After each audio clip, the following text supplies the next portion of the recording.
Hello guys, welcome back to Football Manager 2023 and welcome back to the series with me, your host Dean. Welcome back to the Ukraine where we've had a little bit of a development. It's not been too long since I recorded the last episode.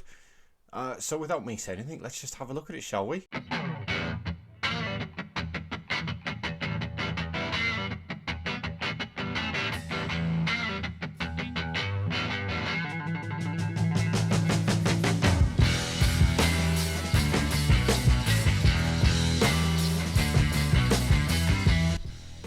We've become the manager of Dinamo Kiev, or Kiev, I believe it's said. Played probably 3 or 4 games since the last episode with Zorya. I noticed that the Dinamo Kiev job became available, so we took it. And here we are, in a move which is sure to spark plenty of controversy, heated debate, I beg your pardon. Dean Talent has left Zorya to join divisional rivals Dinamo Kiev. Obviously, we're here to win the title, and we need to be at the best possible club that we can be to do that. This season, we've got no chance. Shakhtar are gone. But we are predicted to finish second this season. We've actually got some money in the bank as well, which is really good. Obviously, much better players than Zorya. The board want us to be competitive in the Champions League, competitive in the Cup, and qualify for the Champions League this season, which I do think is obviously something which we can do. We do have some money as well, like I said, which is really good. Not too much to spend at the minute, but we've got a much bigger wage budget than we had at Zorya. We've got 5.2 million in the bank. We do have much better players. If we have a look at the league table, we are currently in 3rd place, just 1 point ahead of our former club in Zorya. 13 behind Shakhtar though, and Shakhtar do still have a game in hand. But this, I think, is the best possible opportunity that we have got of overthrowing Shakhtar. Are we still in the Champions League? No, we're in the Europa League. So how we're supposed to be competitive in the Champions League is anybody's guess. We're currently bottom of that Europa League group as well, having not won a game. So with 2 games to go, it's going to be quite difficult for us to qualify any further than that. Lana top. How are Larn top ahead of Arsenal, Newcastle? Yeah, some big teams in there and Lana at the top of it. So whether we're going to qualify for that is anybody's guess. You know, you can see the kind of form that they've been on throughout the season. I've moved the microphone back down here, by the way, guys. I know in the last episode I said leave me some comments, but I listened to it back and I just sounded really tinny and distant, so I've moved it back down here. So apologies if you can hear me swallowing. If I do knock the mic every now and then, it's bound to happen. Anyway, in terms of a club info, we do have a massive 70,000 seater stadium. Rivals, Shakhtar, Obolon, Arsenal Kiev, who I've not come across yet. They're a non-league team, believe it or not. And Spartak Moscow, who is they're a Russian side. So we're not too concerned about the Russian sides. Shakhtar is the big one. Our key player is listed as Kravchenko. Ruslan Kravchenko is a centre-half. He's valued at 30 to 33 million pounds. He is a monster of a centre-half compared to what we had at Zorya. He is absolutely fantastic.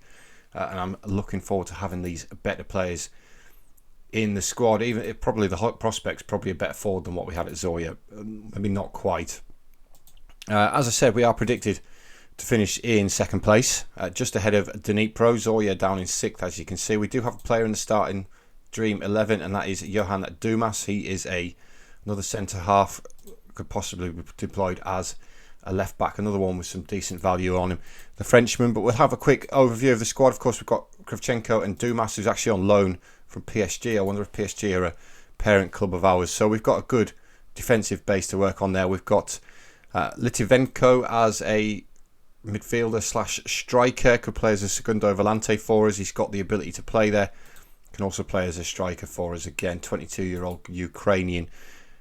So we have got some good players here, and they've got some decent value on them. So there is potential for us to finish 2nd this season. Let's put it that way.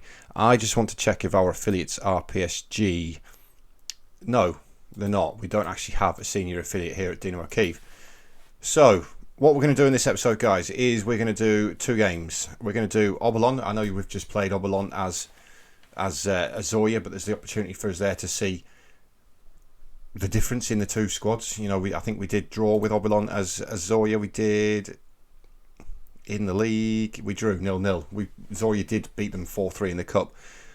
But there is the opportunities there for us to see the difference. And then we're going to take on Dnipro, who are, of course, our rival for that second place in the table. And then what I'm going to do is I'm going to basically write this season off and play through to maybe the last 2 games and see exactly where we finish and look to take the title next season. So it's only tomorrow, so I'm going to quickly click forward, get the tactics sorted, get the team sorted, and we'll get into that Obolon game.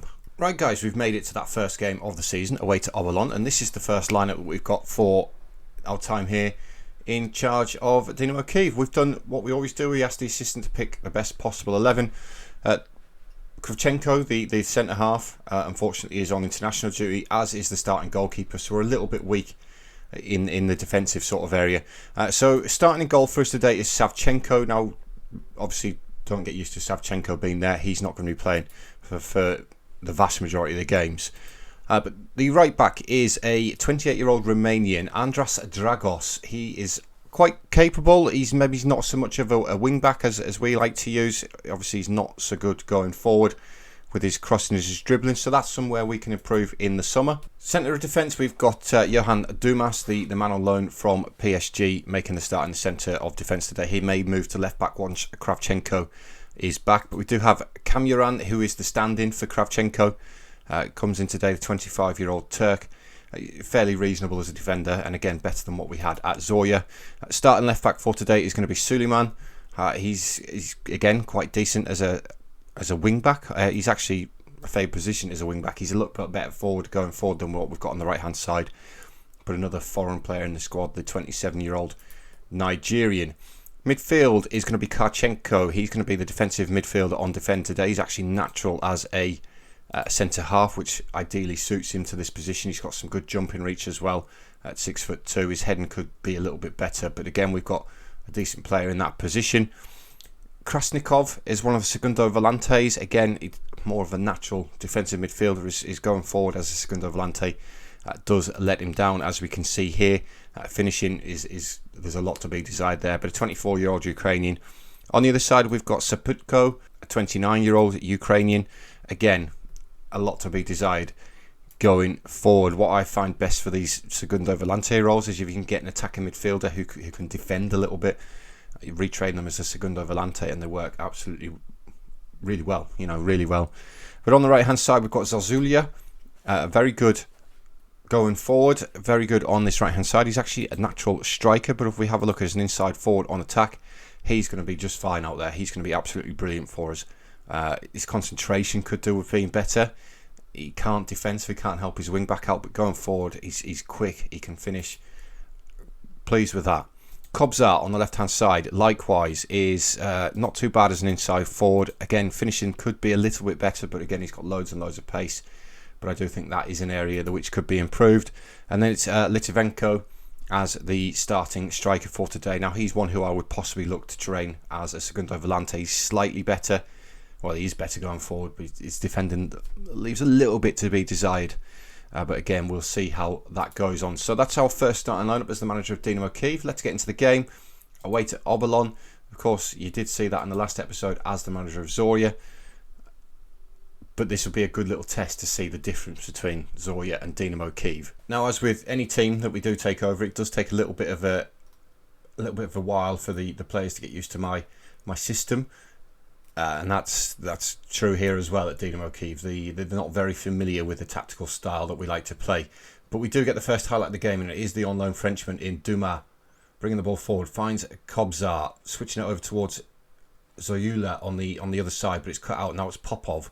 Malafev. We've done well to get that ball back, though, with Zozulya, and he gets his effort in. Roman Zozulya gives us the lead 13 minutes into our debut as the manager of Dinamo Kiev, and it's really good play from Zozulya. I think he's probably the best player in the team, having looked at them before the match. He's done really well to win that back. It's a good tackle and the finish as well. With that pace that he's got, he can get away from the defenders, and he does slot it past the goalkeeper to make it 1-0. Obolon, though, as we saw as the manager of Zorya, are quite a dangerous team, and they can get back into this game. It's now Gomez with the ball, finding Nakati with a long ball forward towards Momo. Momo's in the area. It's well blocked, though, and we do manage to get the ball clear, but it's going to come back again on the left-hand side with Malafev. Gets the ball in again towards Rudenko. It's headed clear by Kamuran. but the ball's come back in. They've rattled the post from the header. And now Zorya looking to counter-attack. Can he use his pace to get away from the defender? Another one comes across to help, and he's forced to check back. Comes back to Dragos. Now Krasnov. Zorya is in again. Can he get his second of the game? He can. Roman Zorya with his 6th of the season. He's got 2 in this game. It's absolutely fantastic start for Zorya, using that pace on the right-hand side. Then makes the smart move to come back and find his teammates. But then look at him go. He's gone.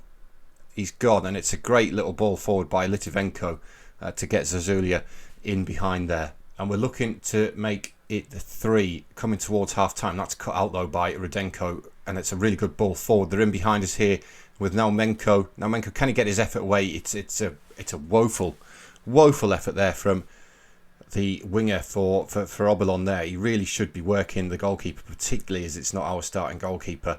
Dumas wins that header though. Zorya, the goal scorer, finds Litvinenko, turns past his man, finds Seputko coming forward. Now Suleiman, cross is cut out there by Mumo, and Rudenko to Naumenko. There's lots of Naumenkos or Menko or Ko on the end of things. It's really confusing. And Savchenko, the goalkeeper, comes out, finds Dumas to Kamuran. It's now Karchenko in the centre for us, and Seputko coming forward. That's a good tackle there, but Karchenko does pick up the ball, drives forward over the top towards Litvinenko, who makes it 3. Alexander Litvinenko makes it 3-0 before half-time for Dinamo Kiev, and this just demonstrates why I've left Zorya to become the manager of Kiev, because we struggled to get past Obolon. Obviously it was a 0-0 draw, and then it was a 4-3 in the cup, and yeah, choice is justified really with this 3-0 thumping that we're giving to Obolon at the minute. They do look to get back into the game though. Dumas heads it away only as far as Momo, brings it under control, gets the ball back across towards Rudenko, and Roman Rudenko has got one back for Obolon before half time. It was a good header, very good header from Rudenko. So at the half-time break, it's just that one effort from Obolon which they have scored from. Of course, I'm really pleased with how Zorya has started off, and Litvinenko as well. More of the same in the second half. And Karchenko with this deep free kick, looking to obviously extend the lead again. It was Zorya with the header from the edge of the area. It was a poor one though, and it's gone harmlessly behind for a goal kick for Obolon. But still, we come forward with Krasnikov. Good ball into Zorya again. Does get his header on it. Kamuran gets there as well. Finds Seputko with the header. Krasnikov to Seputko again. Dumas, can we deliver this ball back into the box? Comes across. He's going by himself as Dumas. It's a poor effort. Rush of blood to the head there from the Frenchman. And again, we're looking to take advantage here of Obolon. Malafeev gets the ball clear. It's a poor clearance though, and Krasnikov pulls it down. Seputko, ball forward looking for Zorya for his hat-trick, and he can't get it. It's a good save by the goalkeeper. I'd expected Zorya to have a better effort there to complete this hat-trick, but he does come across to take the corner. It's towards that near post. Shapoval heads it clear. I haven't actually set the corners up yet, guys, who we're aiming for. We've got some big guys in there with some great jumping reach, so we do need to be hitting from those corners, but we're still piling the pressure on. It's Dragos with the ball into the box towards Seputko.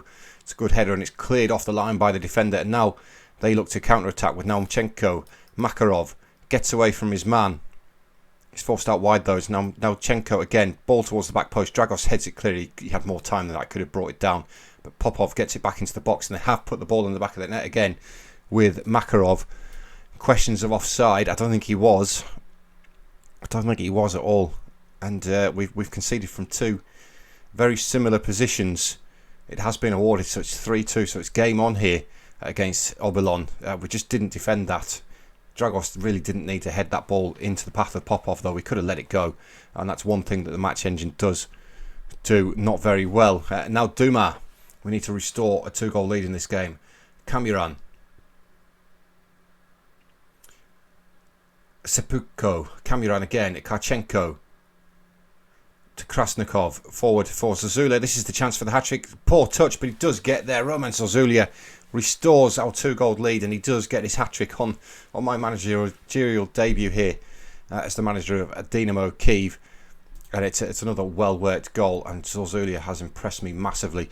Can we extend that lead even further, get it back to 3 goals? Zorya to chase this one down, can't get there. It's a poor clearance though. Dragos wins it. Krasnikov finds Zorya, possibly offside, but they did win the tackle anyway. But Saputko wins it back.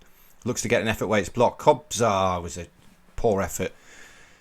Poor effort. He's clearly quite one-footed. He went for that with his right foot. And now Suleiman on the left-hand side. Kachenko. Kobzar. Fouled inside the area, surely. No. Good tackle at Makarov to bring the ball away. He's crowded out though. Karchenko wins it back. Litivenko forced all the way back to Dragos. And now the centre-halves. Kamuran finding Saputko again. Back to Kamuran. Strides over the halfway line. He's tackled though really well, and we've left ourselves exposed here. Abramov finds Makarov. Popov, is this one too many passes? We've got blue shirts flooding back. Popov's effort is blocked really well by Duma, but they still come forward, and Denis Naumenko cuts that deficit again to just the 1 point, the one goal. We lost the ball there very disappointingly through Kamuran, and we left ourselves really exposed, which is quite poor play really. And can we hold on for the 3 points here into the final 5 minutes? We can, thankfully we can. Zazulia rightfully getting the man of the match with his hat-trick. So just confirmation after that game, guys. It's a good win to start off, but it's disappointing to concede the 3 goals, especially after being 3-0 up as well. It made it a little bit closer than I would have liked it, but we have moved up to second in the table, 10 points behind Shakhtar. They've got 2 games in hand there as well, so it's probably going to be a 16-point deficit to Shakhtar. So we're aiming for second place this season. I've got about 5 days to the Dnipro game, so I'll catch up with you guys in just a minute. Right guys, welcome back. We've made it to the Dnipro game, and this is the fight for second place in the table. Basically, we're still not quite up to full strength. We do have Kravchenko and Straton back though, but we're still missing 2 players in these positions who are not quite fully fit. We've got Karchenko there, and we've also got, I believe it was Dadiov was the other one. It might even have been somebody else. I'm not entirely sure which one it was. So those 2 changes for today is Kravchenko and Straton coming back in. Everything else is the same as the last game. So we're underway in our first home game of our time here at Dinamo Kiev. Only 17,000 fans inside of our 70,000 stadium though is a little bit disappointing, really. We should be packing this place out every week.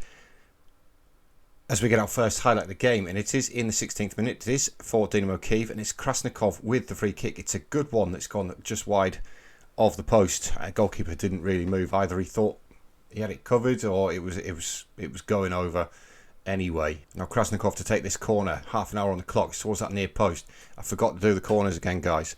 It's Billy who comes in today.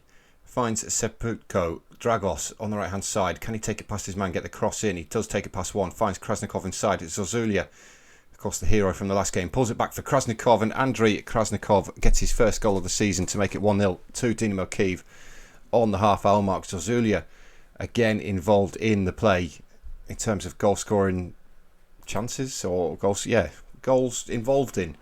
That's 4 now that we've seen in the first 2 games. He could get another one here with this corner towards that near post, but Shevchenko heads it clear. We do keep it live though. It's Duma to Dragos. Kravchenko looking for Zuzulia around the back again. Nice control. Cuts back onto that favoured right foot of his. Gets the effort away. It's a great save by the goalkeeper to deny Zuzulia another goal. And now he comes across to take this. No, it's Kobzar to take this corner on the right hand side. Towards that near post again. Shevchenko again climbs highest and gets it clear. But at half time, it's been quite dominant so far from Dinamo Kiev against Dnipro. Like I say, this is pretty much the race for second place in the table behind Shakhtar. I'm very pleased with the performance so far. I'd like another goal just to be safe. We saw what happened in the last game against Obolon, where we did concede 3. We've got some tired legs as well. Now into the second half, 55 on the clock. It's Zozulia, star man for us, bring the ball forward. Finds Saputko to Bili, Litvinenko. Kobzar looking for his first goal for us, and it's a poor effort from the left winger there. Kobzar, like I said when we went through the squad, is an area that I am going to look to improve. I think it was right back and left midfield were the 2 areas that I was a bit unsure about. So come the winter transfer, if I've got any money, which I don't think I have, then we'll have a look. We could have to wait till summer, but we're still looking to get that second goal in this game. Approaching the final 10 minutes, it's Kobzar to Suleiman, inside to Saputko. Krasnikov feeding the ball out wide to Zorya. He's going to get there as well. Cuts back onto his left foot. Ball into the box towards Billy. Billy with the effort. Dennis Billy gets his first goal of the season as well. Goalkeeper Rudenko's really unlucky there. He did get something on it, but fortunately for us, Billy again, who is astounding, who I forgot to point out at the start of the match, gets the finish. It's a nice touch and it's a good finish on his left foot. Rudenko will feel a little bit unlucky there. We'll quickly meet Billy because we forgot about him at the start of the game. He's actually naturally a left back but can play as a defensive midfielder, and again he's not actually too bad as a Segundo Volante, the 20-year-old Ukrainian. And that's the way it's going to stay till the end of the game. 2-0 there over our second place rivals really in Dnipro. Very, very pleased with that. We've kept the clean sheet as well. Zorya's picked up man of the match again, and with a goal and an assist. I didn't get a goal, did he? He's got 2 assists in that game. It's the 2 defensive midfielders, the 2 Segundo Volantes getting on the score sheet there. But Zorya, I'm really impressed with Zorya so far. So after that one, we've moved clear in second place in the table. It is still 10 points to to Shakhtar. Beg your pardon. They did win again. They still do have 2 games in hand as well. So there's no way we're going to catch Shakhtar with the remaining 14 games left of this season. So we'll look to build for next season, and because of that, we're going to come back at the end of the season. We're obviously, now that we've got a new job, we're an episode extra this season in the Ukraine. So we'll come back and we'll just do the last game of the season to just hopefully confirm that second place for us. Zorya still in the top 5 as well, which is good to see. Obviously disappointing to leave Zorya, but we're here to win the league. We're not here to build memories with clubs. We've still got 9 nations left after this one, and we really need to start getting on with them as quickly as possible. But guys, thank you very much for watching. Welcome to the capital in Kiev. I hope you're enjoying the series so far. If you are, hit that thumbs up button for me. It does help me out massively. And I'll see you all in the next episode at the end of the season, where hopefully we're comfortable in that second place. So see you later, guys.